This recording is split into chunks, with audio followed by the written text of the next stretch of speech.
ஏசாயா 54 எடுங்க. ஏசாயா 54 அதிகாரம் 8, 9, 10 வசனங்களை எடுத்தவங்க வாசிங்க. ரொம்ப தெரிந்த வசனம் தான். 8, 9, 10. அற்ப காலம் மூண்ட கோபத்தினால் இமை பொழுது உனக்கு மறைத்தேன், ஆனாலும் நித்திய கிருபையுடன் உனக்கு இறங்குவேன் என்று கர்த்தராகிய உன் மீட்பர் சொல்கிறார். இது எனக்கு நோவாவின் காலத்தில் உண்டான வெள்ளம் போல் இருக்கும். நோவாவின் காலத்தில் உண்டான வெள்ளம்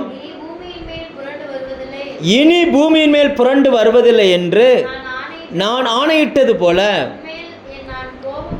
உன்மேல் நான் கோபம் கொள்வதில்லை என்றும் உன்னை நான் கடிந்து கொள்வதில்லை என்றும் ஆணையிட்டேன். மலைகள் விலகினாலும் பர்வதங்கள் நிலை பெயர்ந்தாலும் என் கிருபை உன்னை விட்டு விலகாமலும் என் சமாதானத்தின் உடன்படிக்கை நிலை பெயராமலும் இருக்கும் என்று உன்மேல் மனதுருகிற கர்த்தர் சொல்லுகிறார். அடுத்த வசனம் சேர்ந்த வசனம்.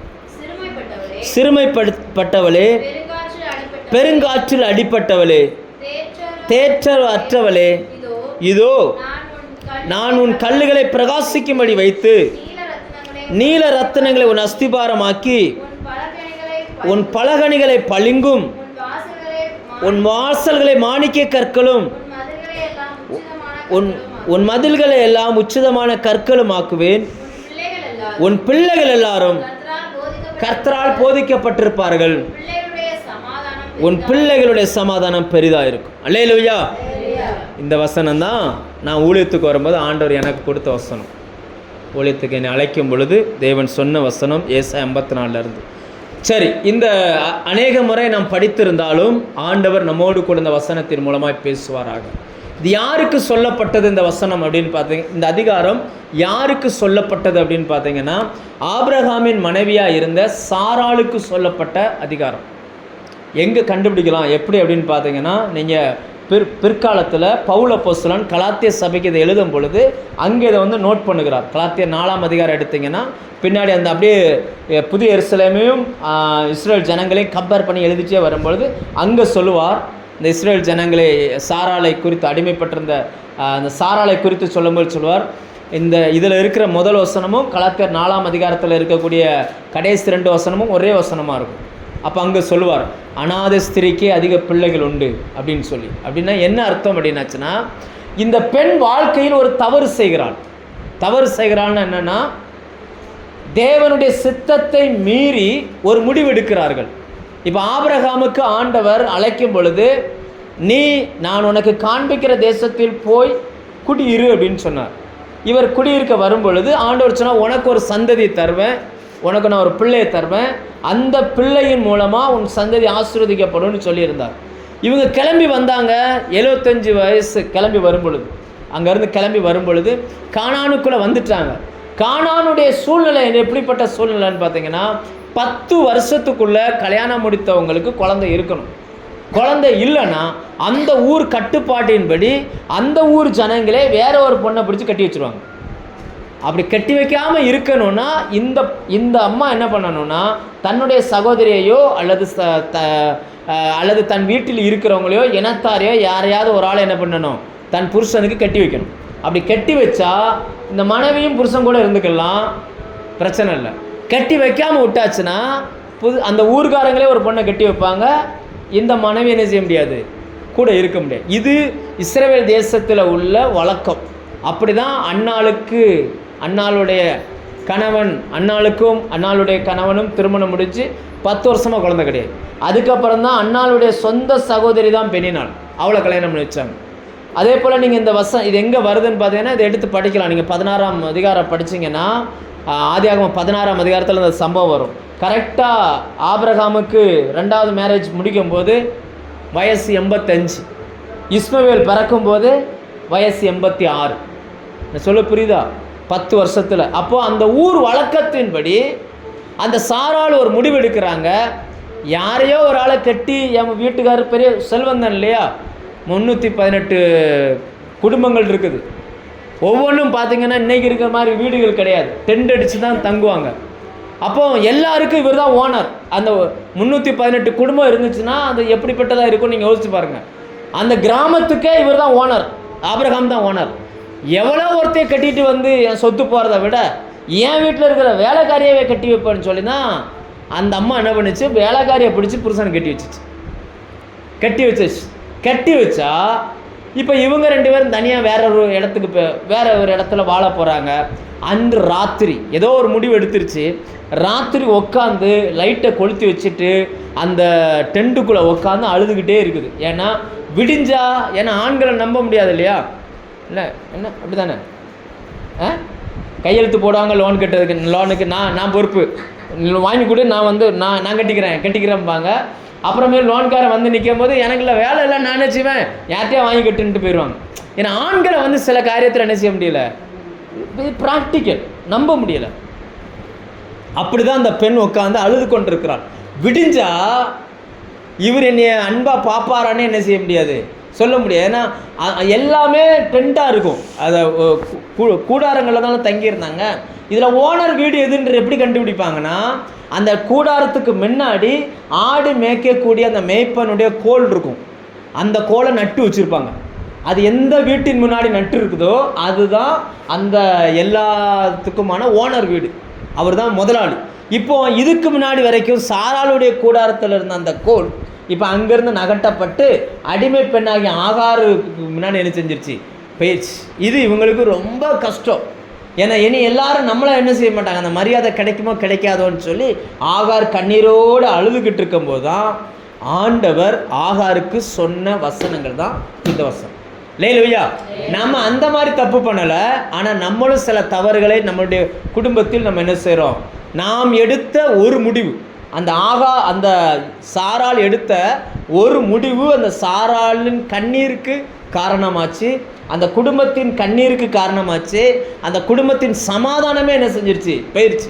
இன்றைக்கி சில நேரங்களில் நாம் எடுக்கிற ஒரு முடிவு, இப்போ பொருளாதாரமாக இருக்கலாம், அல்லது வீட்டு காரியமாக இருக்கலாம், பிள்ளைகளுடைய படிப்பாக இருக்கலாம், ஏதோ ஒன்று நாம் எடுத்த ஒரு முடிவு இன்றைக்கி குடும்பத்துக்குள்ளே ஒரு பெரிய பிரச்சனையாக வந்து நிற்கிது. அதை சரி பண்ணவே முடியாது.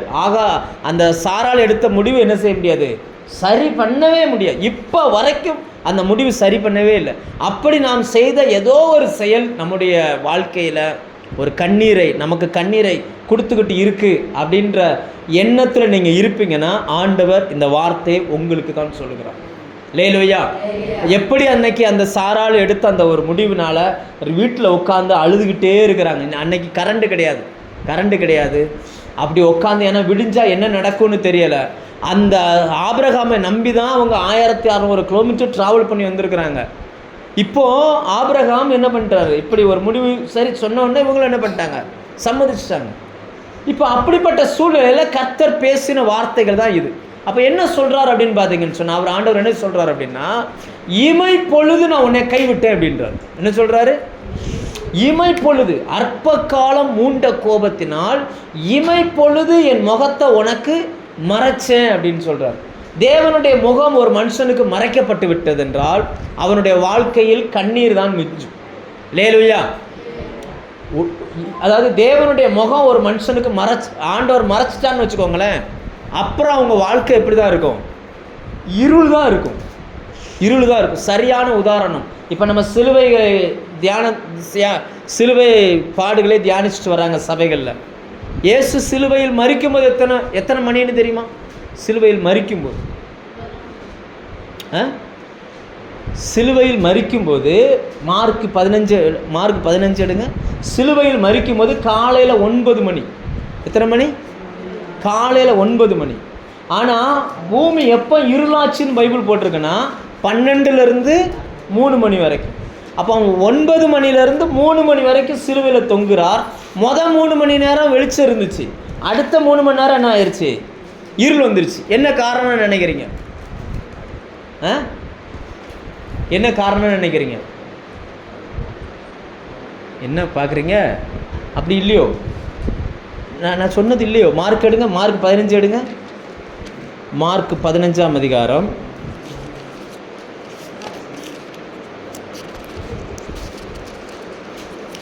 25ஆம் வசனம் வாசிங்க. அவரை சிலுவையில் அறைந்த போது 3ஆம் மணி வேலையா இருந்தது. அப்படின்னா 3ஆம் மணி வேலைன்னா 9 மணி, 3 மணி இல்லை 9 மணி. இல்லை அவங்கள பொறுத்த வரைக்கும் சாயங்காலம் 6 மணிலேருந்து காலையில் 6 மணி வரைக்கும் அவங்களுக்கு ஒரு நாள். அதாவது நமக்கு ராத்திரி 12 மணிலேருந்து மறுநாள் நைட்டு 12 மணி வருதுல்ல, அதான் ஒரு நாள் நமக்கு. யூதர்களை பொறுத்த வரைக்கும் பைபிள் என்ன சொல்லுதுன்னா, சாயங்காலமும் விடியற்காலமும் ஆகி முதல் நாள் என்ன செஞ்சிருச்சு, சாயங்காலம் 6 மணிலேருந்து அடுத்த சாயங்காலம் 6 மணி வருது இல்லையா, அப்படி தான் வரும். அதை 12 மணி நேரமாக பிரிப்பாங்க. அப்போ கரெக்டாக 12 மணி நேரம் எப்போ வருதுன்னு பார்த்தீங்கன்னு சொன்னால் காலையில் 6 மணி வருது. சாயங்காலம் 6 மணிலேருந்து காலையில் 6 மணி வரைக்கும் 12 மணி நேரம். அடுத்து 6 மணி, அது அடுத்த 12 மணி நேரம் எப்போ தொடங்குதுன்னா காலையில் 6 மணி. அவங்க அதிலிருந்து தான் குறிப்பாங்க. 3ஆம் மணினா 6க்கு அப்புறம் 7, 8, 9.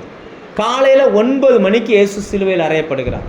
அதே இதில் கீழே வந்தீங்கன்னா 33ஆம் வசனம் வாசிங்க.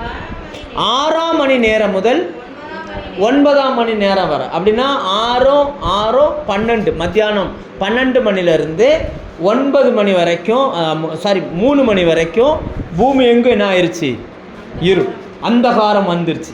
ஏன்னா கரெக்டாக அந்த 9 மணிலேருந்து 12 மணி வரைக்கும் வெயில் இருந்துச்சு, 12 மணிலேருந்து 3 மணி வரைக்கும் என்னவாயிருச்சு, இருள் இருந்துச்சு. ஏன் அப்படி இருந்துச்சு அப்படின்னா, இஸ்ரவேலில் பஸ்கா பலி செலுத்துகிற டைம், பொதுவாகவே ஆராதனை டைம் அப்படின்னா காலையில் 9 மணிலேருந்து 12 மணி வரைக்கும்.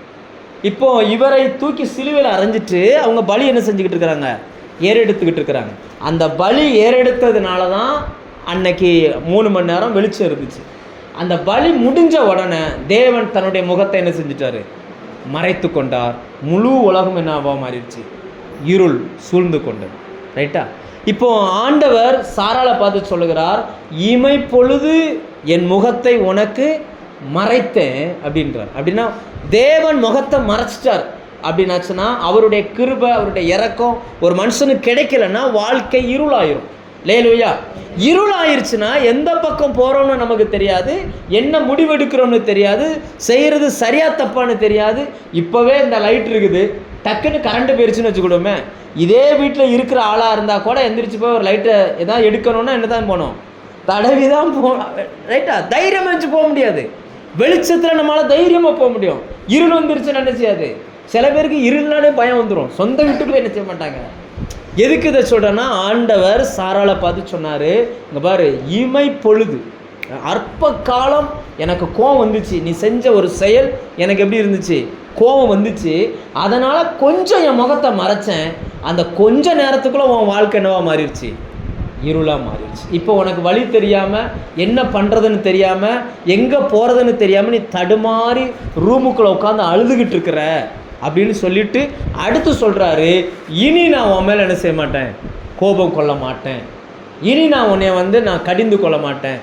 ஏன்னா அந்த பெண்ணினுடைய அந்த கண்ணீரை ஆண்டவர் பார்க்குறார். யாருமே அந்த பெண்ணுக்கு ஆதரவு இல்லை பாருங்கள். அந்த பெண்ணுக்கு ஆறுதல் படுத்தக்கூடியவங்களும் யாருமே இல்லை. அப்பா இல்லை, அம்மா இல்லை, உடன் பிறந்தவங்க கிடையாது. ஆபிரகாமை நம்பி வந்த பெண். இப்போ ஆபிரகாமும் நம்பி வந்த அவர் என்ன பண்ணிட்டாரு, இந்த பெண்ணை விட்டுட்டு வேலைக்காரி கூட அங்கே போயிட்டார். இப்போ இந்த அம்மா கண்ணீரோடு அழுதுகிட்டு இருக்குது. ஆண்டவர் அதை பார்த்துட்டு தான் சொல்கிறாரு, இனி நான் உன் மேலே என்ன செய்ய மாட்டேன், கோபம் கொள்வதில்லை. லேலுயா, தேவன் நம்ம மேலே கோபம் கொள்ளாமல் இருந்தாலே, ஆமாம், கோபம் கொள்ளலை அப்படின்னாலே நமக்கு ஆசீர்வாதம் ஆட்டோமேட்டிக்காக வந்துடும். லேலுயா, நீங்கள் யோசிச்சு பாருங்கள், நம்ம சில நேரங்களில் நம்மளுடைய ஒரு செயல் எவ்வளோ பெரிய விளைவை கொண்டு வந்திருக்கு அப்படின்னு பாரு. நம்மளுடைய ஒரு கீழ்ப்படியாமை எவ்வளோ பெரிய விளைவை கொண்டு வந்திருக்குன்னு நீங்கள் யோசிச்சு பாருங்கள். சின்ன விஷயமாக தான் இருக்கும். ஆண்டவர் அதை ரொம்ப ரொம்ப மைனூட்டாக பார்க்குறார். லேலுயா, ரொம்ப மைனூட்டாக பார்க்குறார். ஒரு காரியத்தை செய்யுன்னு சொல்லுவார், நம்ம செய்யணும். செய்யாமல் விட்டுட்டோம் அப்படின்னாச்சுன்னா அதனுடைய பின் விளைவுகளை நம்ம தான் என்ன செய்ய வேண்டியிருக்கும், அனுபவிக்க வேண்டியிருக்கும். நம்ம கனடாவிலேருந்து ஒரு பாஸ்டர் வந்திருந்தார். நமக்கு தெரியும், நம்ம சபையிலலாம் உட முடியாமல் நம்ம சபையில் படுத்து கிடப்பார். ஆராதனைக்கு வரமாட்டார். இந்த யோசுவா பிரதர்னு ஒருத்தர் வந்தார்ல, ஒரு ஃபேமிலியாக ஒரு 7-8 பேர் வருவாங்கள்ல, அவருடைய அந்த சிஸ்டருடைய அண்ணன் கனடாவில் பாஸ்டர். ஆனால் அவர் இங்கே வரும்பொழுது பார்த்திங்கன்னா முதுகெலும்பும் இடுப்பெலும்பும் சேர்ந்த இடத்துல அந்த ஜவ்வு விலகிருச்சு. ஆப்ரேஷன் பண்ணால் வீல் சேரில் தான் போகணும். அதுதான் ஸ்டேட்டஸ். அவங்க சொல்லிட்டாங்க, அதாவது ஆப்ரேஷன் பண்ணால் வீல் சேர் தான். அதுவும் கன்ஃபார்ம் சொல்ல முடியாது, சரியாகவும் சொல்ல முடியாது. அப்படிப்பட்ட ஒரு சூழ்நிலையில் ஆப்ரேஷனே வேண்டாம், கர்த்தரனை சுகமாக்குவார்ன்ட்டு கிளம்பி வந்துட்டார். வந்தவர் நம்ம சபையிலேயே வந்து ஜோம் பண்ணுவார், சபையிலே படுத்து கிடப்பார். நான் போகும்போது வரும்போதெல்லாம் பாஸ்டர் ஜோம் பண்ணுங்க அப்படிம்பார். அப்போ அவர் ஒரு விஷயம் சொன்னார், தேவன் சொன்ன ஒரு காரியத்துக்கு நான் கீழ்ப்படியலை. அந்த கீழ்ப்படியாமையினால் வந்த விளைவு தான் இப்போ வரைக்கும் அந்த வழியோடு நான் சுற்றிக்கிட்டு இருக்கிறேன் அப்படின்னு நான் சொல்ல புரியுதா? நம்ம வாழ்க்கையில் சில நேரங்களில் தேவன்கிட்ட கேட்காம நம்ம எடுத்த சில முடிவுகள். நீங்கள் யோசிச்சு பாருங்கள், ஒரு பொருளாதாரத்தை எடுத்துக்கிடுமே. இப்போ நமக்கு ஒரு பணம் தேவை, நம்ம ஆண்டவர்கிட்ட கேட்குறோம். அதாவது வசனம் என்ன சொல்லுதுன்னா, கரையும் காக்கை குஞ்சுக்கும் பதில் கொடுக்குறவர். நம்ம கேட்டால் பதில் கொடுப்பார், அவர் பதில் கொடுத்துருப்பார். ஆனால் நமக்கு தான் அது பதிலாக என்ன செய்யாது, தெரியாது. ஏன்னா நம்ம எதிர்பார்க்குறது என்ன, நம்ம ஜோம் பண்ணோன்னா நமக்கு பணம் வரணும்னு எதிர்பார்க்குறோம். ஆனால் கர்த்தர் என்ன செய்ய மாட்டார், பணம் வரலன்னா பணம் இல்லாமலே உன்னால் சமாளிக்க முடியும்னு அவர் நினைக்கிறார்.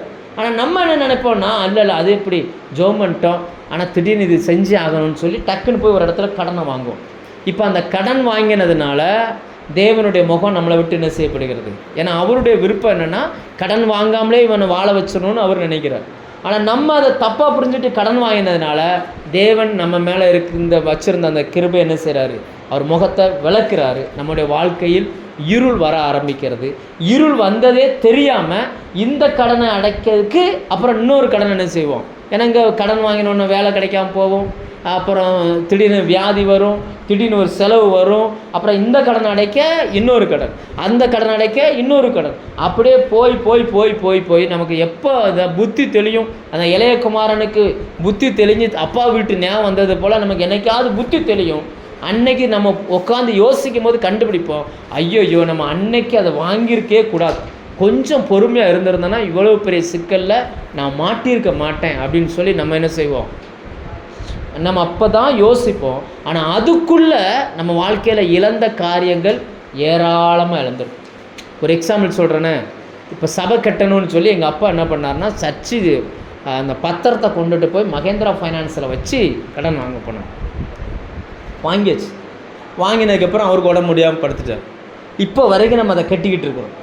இடையில என்னென்னா ரொம்ப கட்டிட்டோமே, 2 வருஷம் அப்பாவுக்கு உடம்பு முடியாமல் போய் 2 வருஷம் ஆச்சு, இதோட 3ஆம் வருஷம்.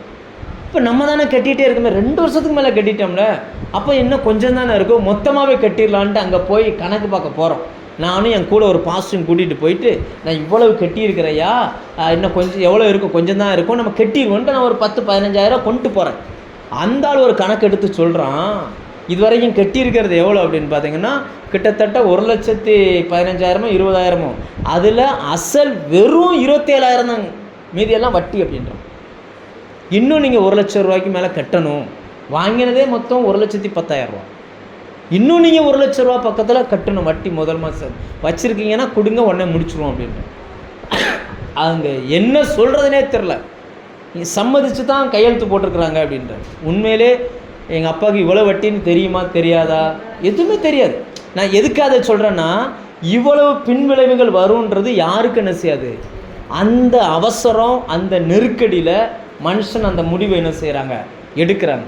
ஆனால் எடுக்கிறதுக்கு முன்னாடி நம்ம ஒன்று செய்யணும், தேவ சமூகத்தில் ஜெபம் பண்ணுங்க. கர்த்தர் ஒன்றுக்கு பதில் தரலைன்னா ஆண்டவர் வெயிட் பண்ண சொல்கிறாருன்னு அர்த்தம். அப்படியே வெயிட் பண்ணுங்க, ஒன்றும் பிரச்சனை. உன்னையோட உலகம் என்ன செய்ய போகிறதில்ல, முடிய போகிறதில்ல. கர்த்தர் சில காரியங்களை வெயிட் பண்ணுவார். இப்போ யோசிச்சு பாருங்கள், உலக மனிதர்கள் அந்த கானான் மக்கள் எடுத்த அந்த எல்லாரும் எடுக்கக்கூடிய முடிவை சாராள் எடுத்ததுடைய விளைவு, சாராளுடைய வாழ்க்கையில் அடுத்த 13 வருஷம் கர்த்தர் பேசவே இல்லை.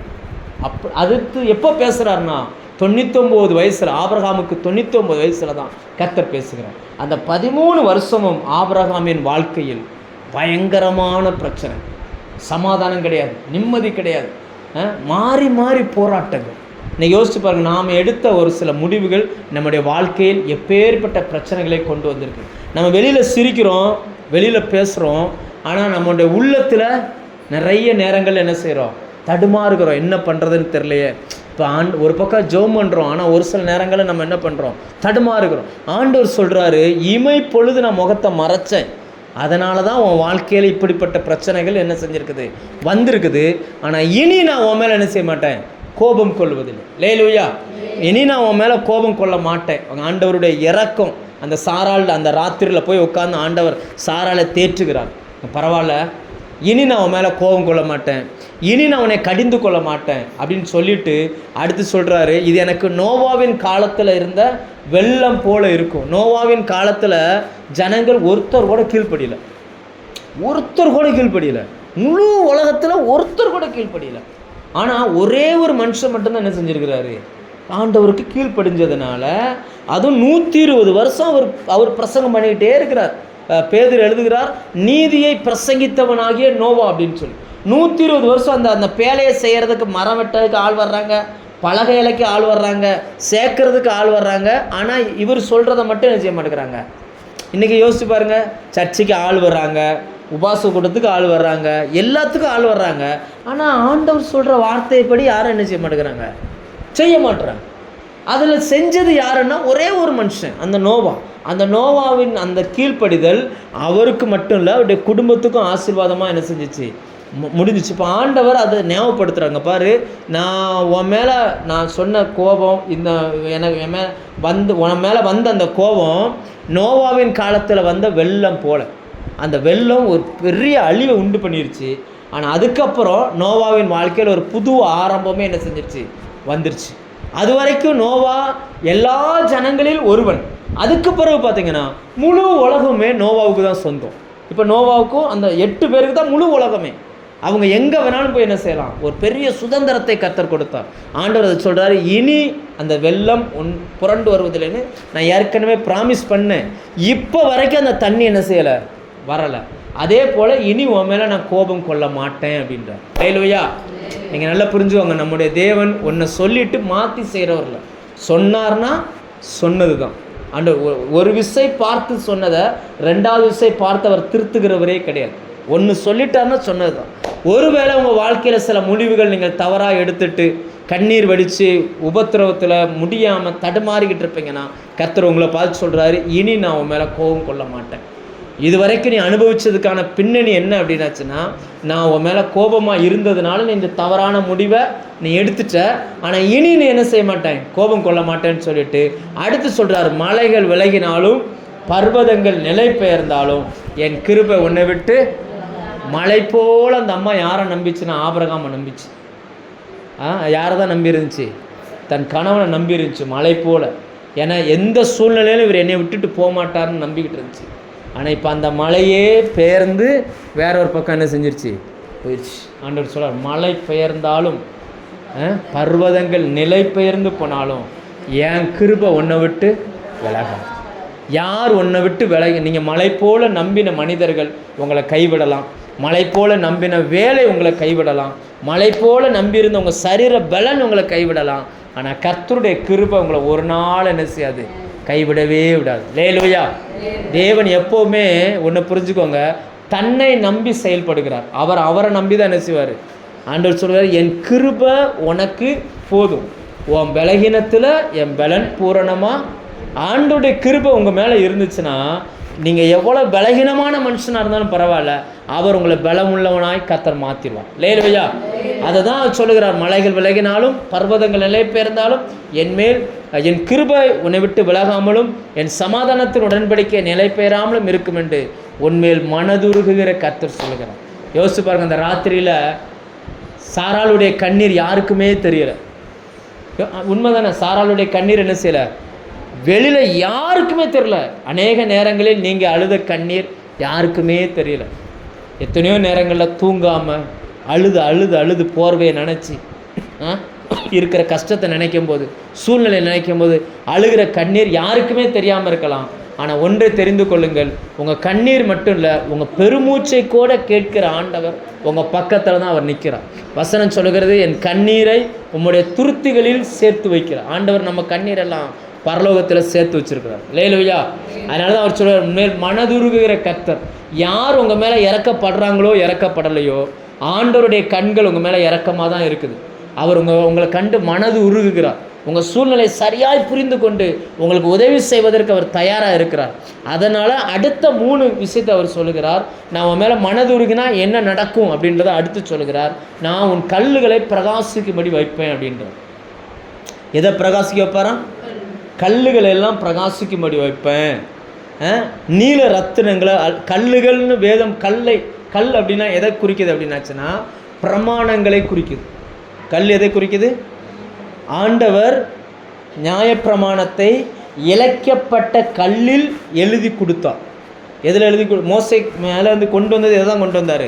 2 கற்பலகைகளை கொண்டுட்டு வந்தார். அதே போல் அந்த கல்லுன்னு வந்துட்டாலே ஆண்டவர் எதை குறிக்கிறார்னா பிரமாணங்களை குறிக்குது. உன் கல்லுகளை பிரகாசிக்கும்படி வைப்பேன். அப்போ இதுவரைக்கும் ஆண்டவர் உங்களுக்கு எழுதி கொடுத்துருப்பார்ல, வாக்குத்தத்தம் ப்ராமிஸ் எல்லாம் கொடுத்துருப்பார்ல, இதுவரைக்கும் இது நடக்காமல் இருக்கலாம். ஆனால் இனி என்னன்னா இவைகளெல்லாம் பிரகாசிக்கும்படி வைப்பார். வெறும் எழுத்தில் இருந்ததை உங்கள் கண்களால் இனிமேல் நீங்கள் என்ன செய்ய போகிறீங்க? பார்க்க போகிறீங்க. அது எல்லா ஜனங்களும் பார்க்கத்தக்கதாய் அதை ஆண்டவர் மாற்றுவார். அடுத்து சொல்லுவார், நீல ரத்தினங்களை உன் அஸ்திபாரமாய் மாற்றுவேன் அப்படின்றார். நீல ரத்தினம்னா பைபிளில் எதை குறிக்குது அப்படின்னா அவருடைய பாதத்தை குறிக்குது. ஆண்டவருடைய நீங்கள் யாத்திராகமம் 19ஆம் அதிகாரம் எடுத்தீங்கன்னா அதில் இந்த வசனம் வரும். அவர்கள் ஏறி போனார்கள், அவருடைய பாதங்களுக்கு கீழே வானத்தை ஒத்த நீல பிரபை இருந்துச்சு அப்படின்னு சொல்லி அவருடைய பாதத்தை குறிக்கும். அப்போது உங்களுடைய அஸ்திபாரம் எதுனா தேவனுடைய பாதம் தான். மரியாள் தன்னை விட்டு எடுப்படாத அந்த மரியாள் என்ன செஞ்சாங்கன்னா ஆண்டவருடைய பாதத்தில் உட்காந்து அவர் பேசுகிறதை கேட்டுக்கொண்டிருந்தார்கள். அப்படின்னா அர்த்தம் என்னென்னா ஆண்டவர் உங்களுக்கு சொன்ன வாக்கு தத்தம் எல்லாத்தையும் பிரகாசிக்கும்படி நிறைவேற்றும்படி செய்வார். எப்போ செய்வார்னா நீங்கள் ஆண்டவருடைய வார்த்தையை நல்ல என்ன செய்யணும்? பாதத்தில் உட்காந்து கேளுங்க, வாசிங்க. வாசிக்க தெரியலன்னா ஆண்டவருடைய வார்த்தையை உட்காந்து கேளுங்க. அப்படி கேட்கும்போது உங்களுடைய கல்லுகளை எல்லாம் என்ன செய்வார்? பிரகாசிக்கும்படி வைப்பார். அடுத்து சொல்கிறார், உன்னுடைய அந்த கீழே மாணிக்க கற்கள், பளிங்கு கற்கள் இப்படிலாம் சொல்லிட்டு அடுத்து என்ன கொண்டு வரார் அப்படின்னு பார்த்தீங்கன்னா உன் பிள்ளைகள் எல்லாரும் கர்த்தரால் போதிக்கப்பட்டிருப்பார்கள். அப்படி ஒன்றுனா சொல்லிவிட்டு அடுத்து சொல்கிறாரு, பிள்ளைகள் எல்லாரும் கர்த்தரால் நினச்சிவாங்க. சொல்லும் பொழுது சாராளுக்கு பிள்ளையே இல்லை. இந்த வாக்கு தத்தத்தை சொல்லும்போது சாராளுக்கு என்ன இல்லை? பிள்ளையே இல்லை. பிள்ளைக்காக தான் வேற ஆளை கல்யாணம் பண்ணி வேற கொடுத்துட்டுச்சு. ஆனாலும் ஆண்டவர் சொல்கிறாரு, அந்த பிள்ளை இல்லை, ஓம் பிள்ளையை நான் என்ன செய்வேன்? பிரகாசிக்கும்படி வைப்பேன். ஓம் பிள்ளைக்கு நான் கற்றுக் கொடுப்பேன். உன் பிள்ளைகள் கர்த்தரால் போதிக்கப்பட்டிருப்பாங்க. அவர்களுடைய சமாதானம் பெரிதாக இருக்கும். ஒரு பெற்றோருடைய பிரச்சனையே என்னென்னா, நான் கஷ்டப்பட்டாலும் பரவாயில்ல, என் பிள்ளை நல்லா இருக்கும், இப்படி தான் நினைப்பாங்க. ஆண்டவர் சொல்லுகிறார், உன் பிள்ளைகள் எல்லாரும் கர்த்தரால் போதிக்கப்பட்டிருக்கும். எந்த மனுஷன் சொல்லிக் கொடுக்கறத விடவும் ஆண்டவர் அழகாய் சொல்லிக் கொடுப்பார். சிலர் நடத்துகிற பாடம் பிடிக்கும், சிலர் சொன்னால் ஈஸியாக புரியும். ஆனால் சிலர் சொன்னால் என்ன செய்யாது? புரியாது. ஆனால் கர்த்தர் பேசினார்னா எந்த மனுஷனுக்கும் புரியும். அவனுக்கு பேச தெரியலாம், பேச தெரியாமல் இருக்கலாம், காது கேட்க தெரியாமல் இருக்கலாம், கண்ணு தெரியாமல் இருக்கலாம். எல்லாருக்கும் புரிகிற மாதிரி ஆண்டவர் அவர்களோடு பேசுகிறார். ஆண்டவர் சொல்கிறார், நான் உன் பிள்ளைகள் எல்லாரும் கர்த்தரால் என்ன செய்யப்பட்டிருப்பாங்க? போதிக்கப்பட்டிருப்பாங்க. ஒரு பிள்ளை கூட மிஸ் ஆகாது. வசனம் சொல்கிறது, உன் பிள்ளைகள் எல்லாரும், சொல்லுங்க, பிள்ளைகள் எல்லாரும், உன் பிள்ளைகள் எல்லாரும் கர்த்தரால் போதிக்கப்பட்டிருப்பாங்க. ஒரு பிள்ளை கூட என்ன செய்யாது மிஸ். சில குடும்பத்தில் பார்த்தீங்கன்னா ஒரு ஆள் டாப்பில் இருப்பாங்க, ஒரு ஆள் என்ன இருப்பாங்க? சம்மந்தம்லாம் போய்கிட்டு இருப்பாங்க. அப்படி இருக்காது. கர்த்தர் உங்களை ஆசீர்வதிக்கும் பொழுது உங்கள் பிள்ளைகள் எல்லாம் இருப்பாங்க. எல்லா பிள்ளைகளும் கர்த்தரால் போதிக்கப்பட்டிருப்பாங்க. கடைசியாக முடிக்கும் போது சொல்கிறாரு, உன் பிள்ளைகளுடைய சமாதானம் பெரிதாக இருக்கும். அவங்க ஒரு ப்ராப்ளமும் இல்லாமல் சமாதானத்தோடே வாழ்வார்கள். ஏன்னா சமாதானத்தை கொடுக்கிறவர் இயேசு கிறிஸ்து. ஹல்லேலூயா. அவன் சொன்ன, என் சமாதானத்தையே உங்களுக்கு நான் என்ன செஞ்சுட்டு போகிறேன்? வச்சுட்டு போகிறேன் அப்படின்னா. அன்னைக்கு சாராளை அப்படி சொல்லி ஆறுதல் படுத்தின ஆண்டவர் இன்னைக்கு நம்மையும் அப்படி சொல்லி என்ன செய்கிறாரு? ஆறுதல் படுத்துக்கிறார். ஹல்லேலூயா. எத்தனை பேருக்கு புரியுது நான் சொன்னது? நம்முடைய வாழ்க்கையில் இருண்ட பக்கங்கள் வந்திருக்கு அப்படின்னா தேவனுடைய முகம் நமக்கு என்ன செய்யப்பட்டிருக்குது? மறைக்கப்பட்டிருக்கு. ஆண்டவர் மனதுருகி சொல்கிறார், இனி நான் உன் மேலே கோபம் கொள்ள மாட்டேன். அந்த கோபமெல்லாம் எனக்கு நோவாவின் வெள்ளத்தை போல. நான் கோபம் கொண்டா அந்த பூமியே அழிஞ்சு போச்சு. அதனால் இனி நான் உன் மேலே கோபம் கொள்ள மாட்டேன், இனி அந்த வெள்ளம் புரண்டு வராது அப்படின்னு ப்ராமிஸ் பண்ணார். இப்போ வரைக்கும் வரவே இல்லை. நிறைய இடங்களில் தண்ணியில் ஜனங்கள் அழியிறாங்க, ஆனாலும் ஜனத்தொகை குறையலையே தவிர கூடிக்கிட்டே தான் இருக்குது. உண்மை தானே? ஜனத்தொகை குறையவே இல்லை, கூடிக்கிட்டே தான் இருக்குது. அதே போல் ஆண்டவருடைய காரியங்கள் உங்கள் வாழ்க்கையில் நடக்கும் பொழுது ஆசீர்வாதங்கள் உங்களுக்கு கூடும். ஒரு நாளும் குறைவில்லாத நன்மையை கர்த்தர் உங்களுக்கு தருவாராக. ஜெபம் பண்ணுமா?